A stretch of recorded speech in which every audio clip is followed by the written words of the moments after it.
هاي جايز، ويلكم باك تو ماي تشانل. قبل ما نبدا الفيديو، لو انتوا اول مره تشوفوني ما تنسوش تشتركوا في القناه وكمان تحطوا لايك على الفيديو ده. وفيديو النهارده بعنوان كليه التربيه للطفوله المبكره، وحبيت ان انا اعمل لكم فيديو افيدكم على قد ما اقدر واكلمكم عن الكليه اللي انا نفسي لما كنت داخلاها ما كنتش فاهمه اي حاجه فيها. اقصى حاجه عملتها سيرش على جوجل، وتقريبا كل المعلومات اللي كانت بتطلع لي هي معلومات مش موجوده في ارض الواقع. ففي الفيديو دوت انا هقول لكم على الحاجات الموجوده فعلا على ارض الواقع عشان تفهموا اكتر عن الكليه دي. فيلا بينا نبدا الفيديو. اول حاجه يا جماعه اسمها كليه التربيه للطفوله المبكره، هي لوحدها كليه منفصله عن كليه التربيه. لو انتم ان شاء الله حبيتوا تقدموا فيها هتلاقوها في مبنى منفصل ملهاش دعوه بكليه التربيه. زمان الكليه دي كان اسمها كليه رياض اطفال، فانتوا تخصصكم بيكون في مرحله الطفوله المبكره اللي هو معاكم من سن البيبي لحد سن الروضه اللي هو الحضانه. يعني هو ده السن اللي بتتدربوا عليه طول الاربع سنين. قبل ما نتكلم عن مجالات العمل بتاعه الكليه دي اللي انا عارفه ان انتوا داخلين الفيديو علشان تعرفوها، احب بس اعرفكم تفاصيل شويه عن الكليه نفسها. الكليه دي للبنات بس في اغلب المحافظات، بس في محافظات الكليه بيبقى فيها مسموح بالولاد، بس غالبا هي كليه بنات بس.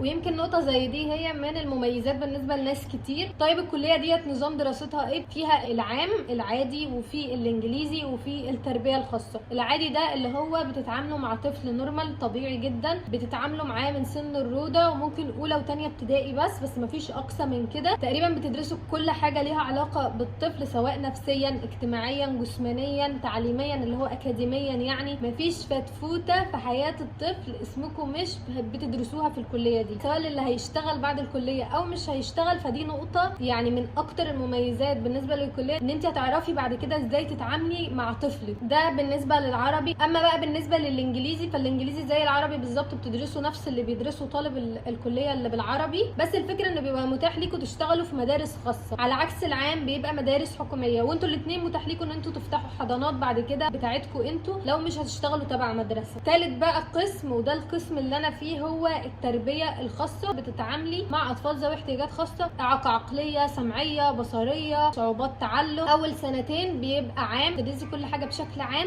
في ثالثه ورابعه بتختاروا هو تخصص واحد بس ان انتوا تاخدوه باقي السنتين، عشان تبقوا عندكم المعرفه من دلوقتي ان الكليات بتتيح ليكم بس قسمين تختاروا ما بينهم. ممكن مثلا يديكوا 4 اختيارات تختاروا منهم 2 لو انتوا دفعتكم كبيره. لو انتوا دفعتكم صغيره فهتختاروا خيار واحد بس، بمعنى لو مديكوا صعوبات تعلم، اعاقه سمعيه، اعاقه بصريه، اعاقه حركيه، فانتوا هتختاروا 2 بس منهم، مثلا اعاقه عقليه وصعوبات تعلم. مجالات شغلها ايه؟ في مدارس الفكريه او بقى مراكز التخاطب وذوي الاحتياجات الخاصه. عشان اكون صريحه معاكم اكتر، موضوع التعيينات ده هنركنه على جنب. انتوا ليكوا اكتر حاجه ان انتوا تشتغلوا في مراكز، لان دلوقتي مفيش حد بيتعين قوي، فدايما اللي بيتخرجوا بيفتحوا مراكز خاصه بيهم. طب انا ليه ممكن ادخل الكليه دي؟ زي ما قلت لكم ممكن تدخلي الكليه دي لو انت عايزه كليه ما فيهاش ولاد، كليه مش مختلطه. لو انت مش ناويه تكملي بعد الكليه فانت بقى عندك خبره ازاي تتعاملي مع اطفال، تخش بقى على مجال الشغل اكتر، تقدري ان انت تفتحي مركز خاص بيكي بتاعك انت. يعني انت هتبقي في الكليه وانت عارفه بعد الكليه تقدري تفتحي البيزنس بتاعك انت. رابع حاجه احساس ان انت اللي بتعملي بكره،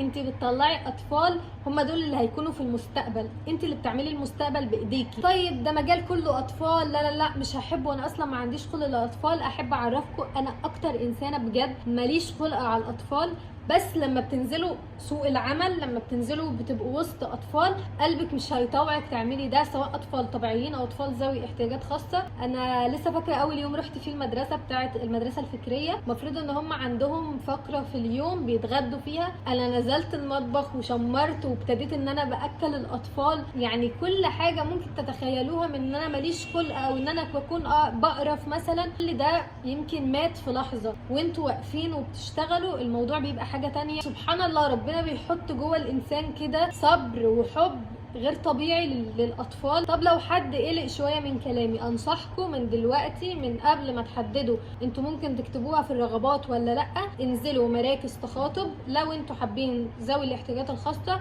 او انزلوا حضانات لو انتوا حابين الاطفال الطبيعيه. انزلوا اطلبوا من الروضه مثلا او المركز انتوا عايزين تدريب لمده يوم واحد بس تشوفوا الاجواء عشان انتوا عايزين تدخلوا الكليه دي، فعايزين تعرفوا اذا كنتوا هتبقوا حابين الموضوع ولا لا. وما اعتقدش ابدا ان انتوا مش هتلاقوا، لا بالعكس هتلاقوا ناس كتير قوي توافق على حاجه زي دي. فدي يمكن اكتر حاجه هتحدد لكم اذا كنتوا انتوا هتقدروا فعلا ولا مش هتقدروا. كل اللي انا قلتها ديت يمكن مميزات. طب ايه العيوب اللي موجوده في الكليه؟ لو انت طالب في عام هيكون المنهج عليك كبير قوي بجد، بيبقى عندهم مناهج متعمقه قوي، لان في دكاتره كتير متخصصه في رياض الاطفال، فبيبقى عندهم معلومات كتير ومذاكره كتير. بس احب اقول لكم ان امتحانات كليه التربيه الطفوله المبكره ما بتطلعش بره الكتاب. ما فيش دكتور بيحب اللي هو يبين ان هو جامد ويجيب امتحان من بره المنهج، لا بتبقى الامتحانات من الكتاب، تبقى في المعقول يعني تقدروا ان انتوا تجيبوا امتياز. برده من النقط اللي انا عايزه اقول لكم عليها قسم انجليزي، قسم تربيه خاصه، الاثنين دول خاصين، يعني بتدفعوا فلوس علشان تدخلوهم غير مصاريف العام. يعني العام بيدفع مصاريف واحده بس،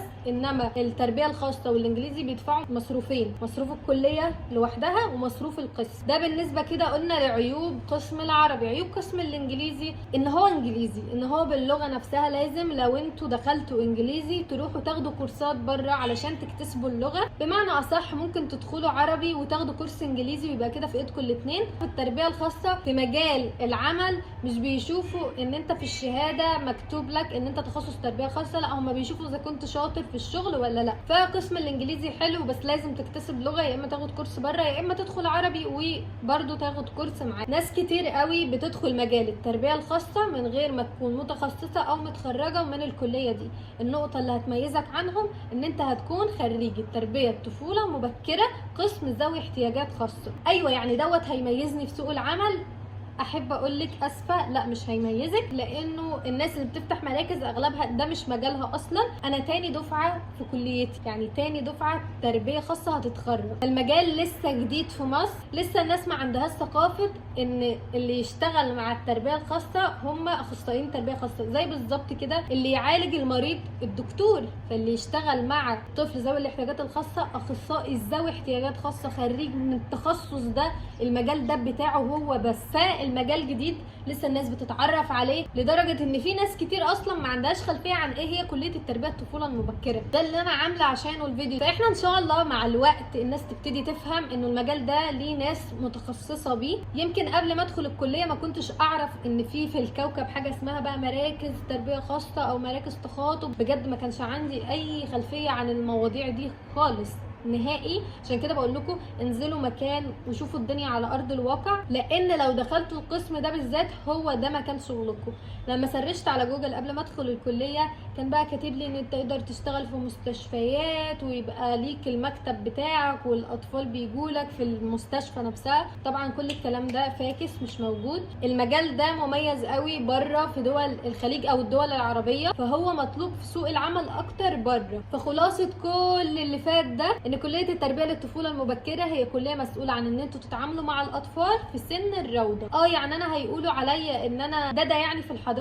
لو انت حاطه في بالك حاجه زي ديت من دلوقتي، يا اما تاخدي المعلومات اللي انا بقولها دي في عين الاعتبار، يا اما اصلا ما تكمليش الفيديو واعتبري كل اللي فات ده ولا حاجه، وما تكتبيش اصلا الكليه دي في الرغبات. عندنا دكتور في الكليه بيقول لنا انتوا اللي بتحطوا البذره اللي هتطلع النبته. ممكن ناس تشوفوا ان هو مجرد كلام عميق، بس هو مش كلام عميق نهائي. اللي بيتفرج عليا دلوقتي تقدروا تقولوا لي معلومه استفدتوها من الميس بتاعتكم من وانتوا اطفال ولسه فاكرينها لحد النهارده، ولسه فاكرين اسم الميس دي كانت ايه. الانسان بيتعلمه في صغره عمره ما بينساه. في ناس مش حابه يتقال عليها ميس، بس لو انت مش حابه يتقال لك ميس فانت خليكي حاطه في دماغك انك انسان بيصنع انسان. اصنعي عقليه بني ادم لسه هيشوف الدنيا. اللي انت هتغرسيه فيه انت وماما اللي في البيت هو ده اللي انا هجبر عليه. لما تخشوا الكليه هتعرفوا ان الطفل بيكتسب خبراته او طباعه من اول تقريبا 3-4 سنين في حياته. فاللي هيتحط فيه بايديكي هو اللي هيفضل في الطفل دوت على طول. فانت شخص بيصنع بكره،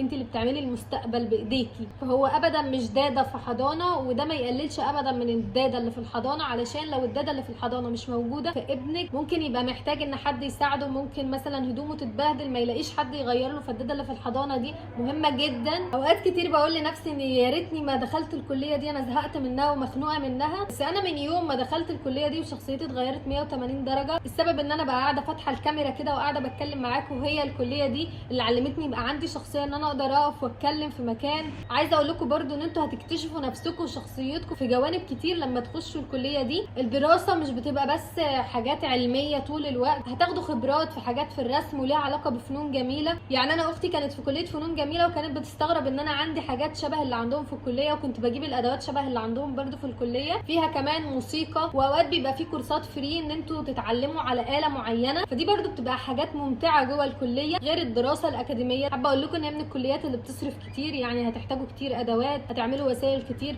من السلبيات اللي موجوده في الكليه برده انا حابه اقول لكم والله كل المعلومات عشان ما بقاش سايبه اي حاجه ما قلتهاش. يعني من الحاجات اللي مش ممكن ناس كتير تحبها، انا مش بحبها، ان احنا نعمل وسائل. الوسائل دي زي ان انتوا تعملوا لعبه بس يدويه، يعني بتجيبوا خامات من البيئه وبتعملوها بيها. بتعملوها كتير في خلال سنين الكليه. دخلتوا قسم عربي، لو دخلتوا قسم تربيه خاصه مش بنعمل كتير وسائل لانه الحاجات دي بتتقطع من الاطفال بسرعه. سنه ثالثه ورابعه هتبتدوا تنزلوا مدارس، اللي بتربيه خاصه بينزل مدارس فكريه، واللي عام بينزل مدارس حكوميه مدارس عاديه، والانجليزي بينزل تقريبا مدارس خاصه. الكليه موجوده فين؟ موجوده في اغلب جامعات مصر، بس الاقسام ممكن ما تلاقوهاش في كل الجامعات. هسيب لكم ان شاء الله في الكومنتات الاقسام موجوده فين بالتحديد علشان ما بقاش حاجه يعني ما قلتها لكوش. فخلاصه الكلام، شغل الكليه ديت متاح وموجود سواء في مصر او بره مصر. هتقدروا ان انتوا تشتغلوا باذن الله. فده لو انتوا بتدوروا على الشغل وسوق العمل، ولو انتوا مش بتدوروا على حاجه زي دي فهيفيدكم في حياتكم والتعامل مع اطفالكم انتوا. بس كده ده كان فيديو النهارده، يا رب اكون قدرت ان انا افيدكم واقول لكم كل المعلومات. اللي عايز يستفسر عن اي حاجه او في معلومه ممكن اكون سقطتها،